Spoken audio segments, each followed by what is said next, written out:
Hello बच्चों, स्वागत है आप सभी का एक और वीडियो लेक्चर में। हम लाइट रिफ्लेक्शन एंड रिफ्रैक्शन को पढ़ रहे हैं, जिसमें हम अब तक जान चुके हैं कि गोलीय दर्पण कितने होते हैं, उनसे रिलेटेड कुछ डेफिनेशंस को सीखा था। एंड गोलीय दर्पण के द्वारा जो इमेज बनती है, उस इमेज को बनाने के कितने नियम हैं। एंड इसके साथ साथ हमने देखा गोलीय दर्पण की फोकस दूरी यानी कि F और वक्रता त्रिज्या यानी कि R में क्या संबंध है, जिसमें वक्रता त्रिज्या फोकस दूरी की दोगुनी थी और फोकस दूरी वक्रता त्रिज्या की आधी थी। ये हमने न्यूमेरिकल्स भी देखे थे इन पे। इसके साथ साथ गोलीय दर्पण के लिए U, V तथा F में रिलेशन भी हमने देखा था। इन दोनों के तीनों के बीच में क्या रिलेशन है, जैसे कि 1/f equal to 1/b plus 1/u, ये निकल के आया था और इस पे हम आंकिक प्रश्नों को हल कर रहे थे। यहाँ पे U जो है वो क्या है, दर्पण से वस्तु की दूरी, B प्रतिबिंब की दूरी एंड F जो है वो है फोकस दूरी। ठीक है बच्चों, हम इस वीडियो लेक्चर के अंदर टोटली न्यूमेरिकल्स को सॉल्व करेंगे, जिसमें कुछ न्यूमेरिकल्स r बराबर 2f या f इक्वल टू r/2 पर हो सकते हैं और इस पर भी संबंधित होंगे, जिसमें 1/f equal to 1/v plus 1/u वाला जो फॉर्मूला हम है उसे अप्लाई करेंगे। ठीक है, तो बच्चों हम स्टार्ट करते हैं न्यूमेरिकल्स को। देखिए पहला न्यूमेरिकल क्या है।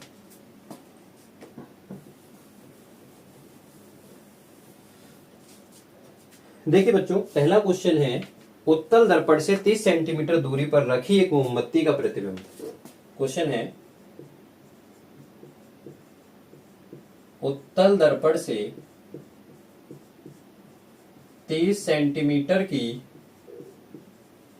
दूरी पर 30 सेंटीमीटर की दूरी पर रखी मोमबत्ती का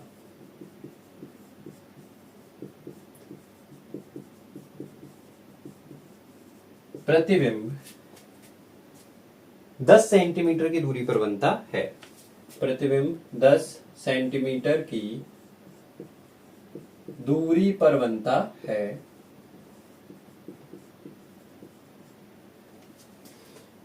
दस सेंटीमीटर की दूरी पर बनता है। उत्तल दर्पण की फोकस दूरी ज्ञात कीजिए। उत्तल दर्पण की फोकस दूरी ज्ञात करो, ज्ञात कीजिए। ठीक है, ये क्वेश्चन है। उत्तल दर्पण से 30 सेंटीमीटर की दूरी पर रखी मोमबत्ती का प्रतिबिंब 10 सेंटीमीटर की दूरी पर बनता है। उत्तल दर्पण की फोकस दूरी ज्ञात कीजिए। आप जानते हैं उत्तल दर्पण इस तरह का मिरर होता है, इस तरह का दर्पण होता है, जिसमें उसकी फोकस दूरी ये होती है R, वक्रता त्रिज्या ये है, वस्तु यहां कहीं रखी होती है। ठीक है बेटा, उत्तल दर्पण से 30 सेंटीमीटर की दूरी पर वस्तु रखी है। इस ध्रुव से यहां पर जो ऑब्जेक्ट रखी है, इसकी जो मान होगा, हमेशा दर्पण से वस्तु की जो दूरी होती है बच्चों, उसे हम U से डिनोट करते हैं। तो U बराबर दे रखा है 30 सेंटीमीटर। मैंने आपको वीडियो लेक्चर के अंदर साइन कन्वेंशन को भी सिखाया कि चिन्ह परिपाटी कैसे रखी गई है, कैसे हम चिन्हों को नापते हैं उत्तल दर्पण के लिए, अवतल के लिए कैसे कैसे दूरियों को मेजर करते हैं, कौन से किधर प्लस साइन देते हैं, किधर माइनस साइन देते हैं। तो P से लेफ्ट साइड जब भी हम चलते हैं तो माइनस का साइन दिया जाता है, यानी कि U जो है वो माइनस की 30 सेंटीमीटर होगी। रखी मोमबत्ती का प्रतिबिंब 10 सेंटीमीटर की दूरी पर बनता है। उत्तल के केस में प्रतिबिंब बनता है हमेशा, या मोस्टली केसेस में जो बनता है वो बनता है आभासी, और आभासी प्रतिबिंब बनता है दर्पण के पीछे, यानी प्रतिबिंब इधर बनेगा नहीं। और जब भी प्रतिबिंब दर्पण के पीछे बनता है, यानी कि राइट साइड चला जाता है, तो दूरी प्लस में आ जाती है, यानी B बराबर क्या है, प्लस के 10 सेंटीमीटर। आभासी प्रतिबिंब के लिए उत्तल दर्पण की फोकस दूरी पूछ रहा है, फोकस दूरी को कैलकुलेट करना है हमें। फॉर्मूला है बच्चों 1/f बराबर 1/v प्लस 1/u। इस फॉर्मूले के अंदर U और B के मान लगा दो, F का मान निकाल लोगे आप। तो 1/f बराबर 1/v की वैल्यू कितनी है 10, प्लस U का मान है माइनस का 30, तो -30। 1/f बराबर 1/10 प्लस माइनस हो जाएगा -1/30। ठीक है, इसके बाद क्या करेंगे बच्चों, हम इसके बाद 10 और 30 का एलसीएम निकालेंगे। ठीक है, लीस्ट कॉमन मल्टीपल देखेंगे इनका, दोनों डिजिट का। 1/f इक्वल टू, अब इन दोनों का एलसीएम जो आएगा, एलसीएम वह छोटे से छोटा नंबर होगा जो 10 और 30 दोनों से डिवाइड हो जाए। तो एलसीएम आएगा 30, क्योंकि 30 को 30 से भी डिवाइड कर सकते हैं और 10 से भी कर सकते हैं। 1/10 हमने लिखा। बेटा 10 में एक ऐसे नंबर से मल्टीप्लाई करो कि 30 हो जाए, या 10 में ऐसे नंबर से गुणा कीजिए जो कि कितने हो जाए, 30 हो जाए। 10 गुना 3, ठीक है। अब जिस नंबर से मल्टीप्लाई डिनोमिनेटर में करते हैं वही नोमिनेटर में भी करते हैं, तो 3 ये हो गया। माइनस का साइन है, माइनस हम लगा देंगे। 1/30 और 30 में गुना होगी 1 से, तो ऊपर भी 1 से, ठीक है। इसको सॉल्व करेंगे। 1/f बराबर 3 एकम 3, 10 3 30, माइनस 1 एकम 1, 30 एकम 30। 1/f equal to 3 minus 1/30, 1/f equal to 2/30, ठीक है। इधर सॉल्व करते हैं इसको। 1/f इक्वल टू, ये आ गया हमारा 2/30। क्रॉस मल्टीप्लाई करने के बाद f बराबर आएगा 30/2, तो f बराबर आएगा प्लस का 15 सेंटीमीटर, ठीक है। प्लस का 15 सेंटीमीटर ये फोकस दूरी आई है। प्लस के 15 सेंटीमीटर जो फोकस दूरी आई है वो होगी उत्तल दर्पण की फोकस दूरी। जो मान आया है ये इसकी फोकस दूरी है। बेटा हमेशा ध्यान रखना है कि उत्तल दर्पण के लिए फोकस दूरी जो होती है वो धनात्मक ही होती है, क्योंकि वो P से राइट साइड होता है उसका फोकस। तो F का मान जो हमारा आया निकल के वो आया प्लस में, अर्थात हमारा क्वेश्चन ठीक है। स्क्रीनशॉट ले लीजिए, हम अगला न्यूमेरिकल देखते हैं। देखिए बच्चों, अगला न्यूमेरिकल है सेकंड न्यूमेरिकल, 40 सेंटीमीटर वक्रता त्रिज्या के अवतल दर्पण की फोकस दूरी ज्ञात कीजिए, ठीक है। यहाँ पे क्या है, वक्रता त्रिज्या यानी कि r का मान दे रखा है और फोकस दूरी यानी कि f का मान पूछा है, ठीक है बच्चों। तो ये दे रहा है कि r का जो मान है वो 40 सेंटीमीटर है, r बराबर 40 सेंटीमीटर। और अवतल दर्पण के लिए चाहे r का मान कैलकुलेट करो आप या f का मान कैलकुलेट करो, तो ये ध्यान रखना है कि माइनस में आना चाहिए अवतल के केस में। और अगर वैल्यू पुटअप कर रहे हो तो चिन्ह आप साथ में लगा सकते हैं। तो r जो है वो अवतल दर्पण के लिए है, तो अवतल दर्पण के लिए जो वक्रता त्रिज्या होती है वो ऋणात्मक होती है, माइनस के 40 सेंटीमीटर। फोकस दूरी ज्ञात कीजिए f का मान कैलकुलेट करना है आपको, ठीक है। क्या होगा, हम ये जानते हैं कि फोकस दूरी वक्रता त्रिज्या की आधी होती है। क्यों, डायग्राम की हेल्प से देख लीजिए आप। P F C, ये डिस्टेंस R और ये डिस्टेंस F। तो ये जो डिस्टेंस है P और F के बीच की जो डिस्टेंस है वो P और C के बीच की डिस्टेंस की क्या होती है, हाफ होती है, आधी होती है। देखिए सॉल्व करते हैं इसको। F बराबर R/2, फॉर्मूला होता है बच्चों R बराबर 2F और F इक्वल टू R/2। हमें F का मान कैलकुलेट करना है तो हम सेकंड वाले फॉर्मूले को अप्लाई करेंगे, सेकंड फर्स्ट। F का मान निकालना है तो F बराबर R की वैल्यू कितनी है, माइनस का 40/2, ये कैलकुलेट करेंगे आएगा माइनस का 20 सेंटीमीटर। यानी कि इस अवतल दर्पण की जो फोकस दूरी होगी वो कितनी होगी, 20 सेंटीमीटर की होगी, 20 सेंटीमीटर दूर होगी। अब हम इस न्यूमेरिकल को देखते हैं, थर्ड को। इसमें क्या दे रखा है, एक उत्तल दर्पण की फोकस दूरी यानी कि f का मान दे रखा है, और तो इसकी वक्रता त्रिज्या ज्ञात कीजिए। सॉरी, यहाँ पे जो फोकस दूरी लिखा हुआ है इसको हटा के वक्रता त्रिज्या ज्ञात कीजिए, वक्रता त्रिज्या ज्ञात कीजिए। वक्रता त्रिज्या यानी कि r का मान हमें कैलकुलेट करना है। और बच्चों उत्तल दर्पण के केस में f और r दोनों के मान धनात्मक होते हैं, पॉजिटिव होते हैं। तो पॉजिटिव वैल्यू को पुटअप करेंगे। f का मान दे रखा है 15 सेंटीमीटर, f बराबर 15 सेंटीमीटर, धनात्मक प्लस 15 सेंटीमीटर। r का मान कैलकुलेट करना है। यू नो r यानी कि वक्रता त्रिज्या फोकस दूरी की डबल होती है, 30 आएगा, है ना। लेकिन मेथड कौन से अप्लाई करना है, हमें r का मान निकालना है, तो r बराबर हो जाता है 2 × f। तो r बराबर 2 गुना f का मान कितना दे रखा है, 15 दे रखा है, तो r बराबर आ जाएगा प्लस का 30 सेंटीमीटर। ये हो गया, ठीक है बच्चों। आप इसका स्क्रीनशॉट ले लीजिए। हम नेक्स्ट न्यूमेरिकल को देखते हैं। देखिए बच्चों, अगला न्यूमेरिकल है, एक अवतल दर्पण की फोकस दूरी 20 सेंटीमीटर, यानी f का मान दे रखा है 20 सेंटीमीटर। इस दर्पण से 30 सेंटीमीटर की दूरी पर वस्तु रखी है, यानी कि दर्पण से 30 सेंटीमीटर की दूरी पर वस्तु रखी, ये वस्तु की दूरी है। तो इसको रिप्रेजेंट किससे करेंगे हम, u से। ठीक है। तो बने प्रतिबिंब की स्थिति ज्ञात कीजिए, मतलब v का मान कैलकुलेट कीजिए। हमें f की वैल्यू दे रखी है, u का मान दे रखा है, हमें v का मान निकालना है। UVF में संबंध 1/f बराबर 1/v प्लस 1/u। इस फॉर्मूले को अप्लाई करके हम इस न्यूमेरिकल को सॉल्व करेंगे। ठीक है बच्चों, फोकस दूरी दे रखी है 20 सेंटीमीटर, दर्पण से 30 सेंटीमीटर की दूरी पर वस्तु रखी है, तो प्रतिबिंब की स्थिति v को ज्ञात करना है हमें। क्या होगा, f का मान, f बराबर दे रखा है 20 सेंटीमीटर। बच्चों दर्पण कौन सा है, अवतल दर्पण। अवतल दर्पण के लिए फोकस दूरी और वक्रता त्रिज्या ऋणात्मक होती है, नेगेटिव होती है, तो f बराबर माइनस का 20 सेंटीमीटर। इस दर्पण से 30 सेंटीमीटर की दूरी पर वस्तु रखी है, दर्पण चाहे अवतल हो या उत्तल हो, दोनों के ही केस में हमें u का जो मान है वो माइनस में रखना है। तो u जो है दर्पण से वस्तु की दूरी हमेशा ऋणात्मक होती है, ठीक है, क्योंकि बाईं ओर रखी जाती है वस्तु, तो u का मान नेगेटिव होगा, चाहे अवतल है या उत्तल है। माइनस का 30 सेंटीमीटर। हमसे पूछ रहा है v का मान, v के मान को हमें निकालना है। फॉर्मूला 1/f बराबर 1/v प्लस 1/u। इसको अप्लाई करेंगे, हमें v का मान निकालना है, v को हम यहीं रोकेंगे, u को इधर शिफ्ट करेंगे, तो 1/f बराबर हो जाएगा, सॉरी 1/f माइनस 1/u। ये 1/u जो है वो किसका है, प्लस का, बराबर की तरह का हो जाएगा माइनस का, बराबर में क्या चल रहा है 1/v। ठीक है, तो हम इस तरह से लिखते हैं 1/v बराबर 1/f minus 1/u। 1/v, f का मान कितना दे रखा है, माइनस के 20, ठीक है, माइनस 1/u, u की वैल्यू दे रखी है माइनस के 30, ठीक है, हमने अप्लाई कर दी। आगे सॉल्व करते हैं।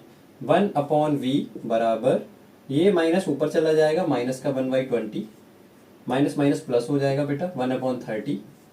अब हमें दोनों का एलसीएम लेना है। एलसीएम एक ऐसा नंबर होता है जो दी हुई दो संख्याएं या तीन का निकाल रहे हो तो तीन संख्याएं।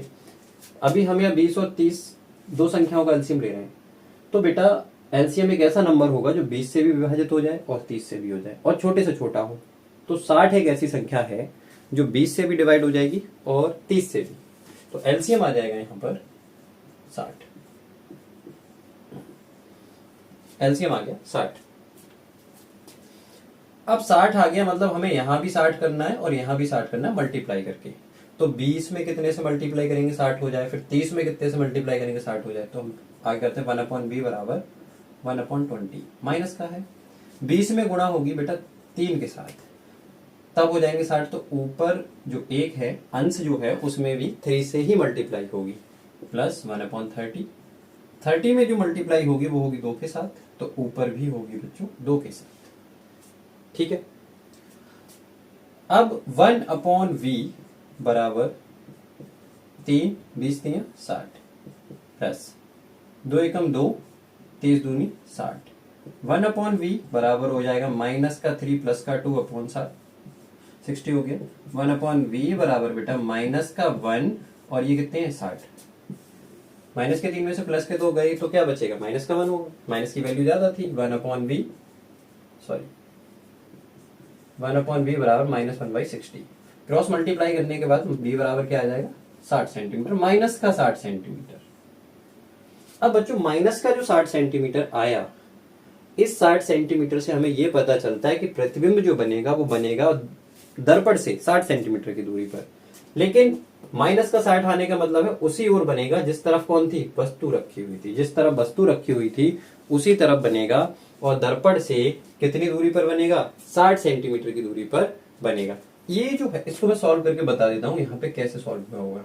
क्रॉस मल्टीप्लाई होती है बच्चों इसके, तो b की 1 के साथ 60 की 1 के साथ, तो v गुणा माइनस का 1 बराबर 60 गुणा 1, तो माइनस का b बराबर 60, तो b बराबर हो जाता है माइनस का 60। इस तरह से सॉल्व करते हैं इसको, ठीक है, कंफ्यूज नहीं होना। ये न्यूमेरिकल आपका सॉल्व हो गया, आप इसका स्क्रीनशॉट ले लीजिए, हम अगले न्यूमेरिकल को कवर करते हैं। देखिए बच्चों, अगला क्वेश्चन है, एक अवतल दर्पण की फोकस दूरी 5 सेंटीमीटर है, यानी कि f का मान दे रखा है। इसके सामने 10 सेंटीमीटर की दूरी पर रखी वस्तु का प्रतिबिंब कहां पर बनेगा। इसके सामने 10 सेंटीमीटर की दूरी पर रखी वस्तु, मतलब 10 सेंटीमीटर की दूरी पर वस्तु रखी है, ये वैल्यू u की वैल्यू है, ठीक है। वस्तु का प्रतिबिंब कहां पर बनेगा, b का मान। आगे पूछ रहा है क्या यह वास्तविक होगा। बच्चों यहाँ पे दो चीजें हमसे पूछी गई हैं। पहले तो हमें बी का मान बताना है कि प्रतिबिंब कितनी दूरी पर बनेगा दर्पण से, और उसके साथ साथ हमें यह बताना है कि जो प्रतिबिंब बनेगा क्या वो वास्तविक होगा या आभासी होगा, यह हमें पता करना है। तो चलिए हम देखते हैं इसको कैसे करना है। देखो बच्चों, एक अवतल दर्पण की फोकस दूरी हुई एफ का मान 5 सेंटीमीटर, ये तो अब आप जान ही होगे माइनस के साथ आएगा, अवतल दर्पण के केस में माइनस आएगा। इसके सामने 10 सेंटीमीटर की दूरी पर वस्तु रखी है तो u बराबर माइनस के 10 सेंटीमीटर। प्रतिबिंब कहाँ बनेगा, पहले तो हमें प्रतिबिंब की स्थिति पता करनी है, कहाँ बनेगा, बाद में देखते हैं वास्तविक होगा या नहीं होगा। फॉर्मूला 1/f बराबर 1/v प्लस 1/u। आप u को इधर लाएंगे, v को वहां रोकेंगे तो फॉर्मूला बन जाएगा 1/v बराबर 1/f माइनस 1/u। ठीक है, हमें वैल्यू पुटअप करना है। v 1/f, f का मान कितना है बेटा -5, माइनस u का मान कितना है -10। ठीक है, आगे सॉल्व करते हैं। 1/v बराबर -1/5, ये माइनस और माइनस हो जाएगा प्लस, 1 हो जाएगा 10। हमें दोनों डिनोमिनेटर का एलसीएम लेना है 10 और 5 का। तो एक ऐसी संख्या देखो जो 10 से भी डिवाइड हो जाए और 5 से भी डिवाइड हो जाए, वो मिलेगी हमें 10। हालांकि संख्या बहुत है, 20 भी है, 30 भी है, 40 भी है, 50 भी है, लेकिन छोटी से छोटी संख्या, एलसीएम का मतलब लीस्ट नंबर, छोटा नंबर, तो 10 आ जाएगा एलसीएम। हमने 10 एलसीएम ले लिया। उसके बाद हम आगे सॉल्व करते हैं इसको। क्या होगा, 1/v इक्वल टू -1/5। 5 में कितने नंबर से मल्टीप्लाई की जाए कि 10 हो जाए, तो 2 से, ऊपर भी 2 से, प्लस 1/10। 10 में किस नंबर से मल्टीप्लाई करोगे, 1 से 10 करने के लिए, तो 1/v बराबर -2 10 1 10। 1/v बराबर -2 प्लस 1/10। ठीक है, क्या होगा, 1/v बराबर -1/10। बेटा -2 है, प्लस का 1 है, बचेगा -1, तो b बराबर जो मान आ जाएगा वो आ जाएगा -10 सेंटीमीटर। ठीक है, अभी हमने v का मान निकाल लिया। अभी जो क्वेश्चन है अभी और रह गया इसके अंदर, वो है क्या यह वास्तविक होगा, प्रतिबिंब वास्तविक होगा, वास्तविक आभासी कैसे पता चलेगा। बच्चों हमेशा ध्यान रखना है, अगर v की वैल्यू दर्पण में नेगेटिव आ रही है किसी भी दर्पण के लिए, तो इसका मतलब ये है कि दर्पण के द्वारा जो प्रतिबिंब बन रहा है वह प्रतिबिंब दर्पण से लेफ्ट साइड बनेगा, मतलब दर्पण के ध्रुव से लेफ्ट साइड बनेगा। और लेफ्ट साइड जब भी प्रतिबिंब बनता है तो सीधा उल्टा प्रतिबिंब होता है, उल्टा प्रतिबिंब हमेशा वास्तविक होगा। तो बेटा जब भी v का मान माइनस में आए प्रतिबिंब वास्तविक है, और जब भी v की वैल्यू प्लस में आए तो प्रतिबिंब आभासी है। तो यह प्रतिबिंब कैसा होगा, वास्तविक। यह प्रतिबिंब वास्तविक होगा, वास्तविक होगा, वास्तविक होगा। ये जो प्रतिबिंब है वो होगा वास्तविक। ठीक है बच्चों, आपने इस वीडियो लेक्चर में न्यूमेरिकल्स को देखा। अब अगर आपका कोई भी डाउट है न्यूमेरिकल को लेकर, जैसे r equal to 2f, f equal to r/2, 1/f बराबर 1/v प्लस 1/u, इन फॉर्मूले से संबंधित कोई भी न्यूमेरिकल में आपको प्रॉब्लम है तो आप मुझे कमेंट कर सकते हैं। ठीक है, मैं आपको उसका सॉल्यूशन जरूर दूंगा। कोई भी न्यूमेरिकल आप पूछ सकते हैं, इनके रिगार्डिंग अगर कोई भी न्यूमेरिकल है तो आप पूछ सकते हैं। अब बच्चों हम नेक्स्ट वीडियो लेक्चर में देखेंगे कि गोलीय दर्पण के लिए रेखीय आवर्धन क्या है, m बराबर I/O बराबर v/u या माइनस है या नहीं है, और उससे रिलेटेड हम न्यूमेरिकल को भी देखेंगे। आगे आने वाले न्यूमेरिकल्स में क्या पूछा जाता है कि दर्पण जो है उस दर्पण के सामने इतनी दूरी पर वस्तु रखी है और वस्तु की लंबाई भी दे रखी होगी, और वहां पर प्रतिबिंब की स्थिति के साथ साथ कि प्रतिबिंब कहां बनेगा, उसके साथ साथ ये भी पूछते हैं कि प्रतिबिंब कितना बड़ा बनेगा। वो हम न्यूमेरिकल सीखेंगे और उनको हम करेंगे रेखीय आवर्धन की हेल्प से, लीनियर मैग्निफिकेशन की हेल्प से करेंगे। तो मिलते हैं नेक्स्ट वीडियो लेक्चर में। आप इसका स्क्रीनशॉट ले लीजिए और हमारे चैनल पर बने रहिए। Thank you so much.